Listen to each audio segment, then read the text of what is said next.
મેં નક્કી કર્યું છે કે ગુજરાતનો આત્મા જગાડવાનો છે દોસ્તો. અને મેં નક્કી કર્યું છે કે અમે ન્યાય નથી અપાવી શક્યા દીકરીને, અને એટલે દીકરીને જે પોલીસે પટ્ટા માર્યા છે એ પટ્ટા આજે હું ખાઈશ જાહેરમાં.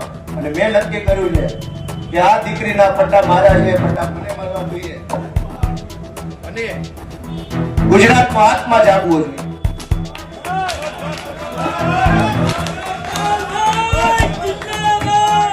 ગુજરાતનો આત્મા જાગવો જોઈએ. હવે ગુજરાતનો આત્મા જાગવો જોઈએ. મૂકી દો. આત્મા જાગવો જોઈએ ગુજરાત આખાનો. દીકરીને પટ્ટા કેવી રીતે પોલીસ મારે? મૂકી દો. ગુજરાતનો દોસ્તો આત્મા જાગવો જોઈએ. આત્માની અંદર લાગવું જોઈએ. દીકરીને પોલીસ કેવી રીતે પટ્ટા મારી શકે દોસ્તો? આ સજા મને મળવી જોઈએ. આ સજા મને મળવી જોઈએ.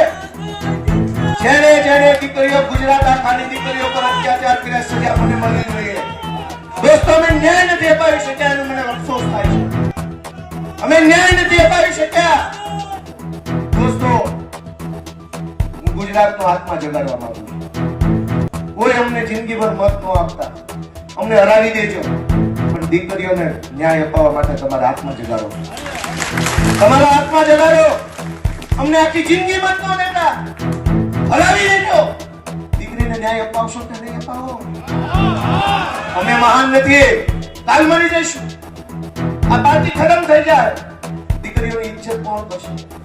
અને આ એક દીકરીનો સવાલ નથી. ઝઘડિયામાં બળાત્કાર થયો, જસદણમાં બળાત્કાર થયો, દાહોદમાં બળાત્કાર, ચારો તરફ બળાત્કાર થાય છે. ગૃહમંત્રી મૌન, ભાજપના નેતા મૌન. ન્યાય માંગવા જઈએ, ન્યાય મળતો નથી. હવે સાચો ન્યાય ગુજરાતની આ જનતા કરી શકશે, એટલે ન્યાય માંગવા તમારી પાસે આવ્યા. એ ન્યાય કરો, ન્યાય કરો તમે, ન્યાય.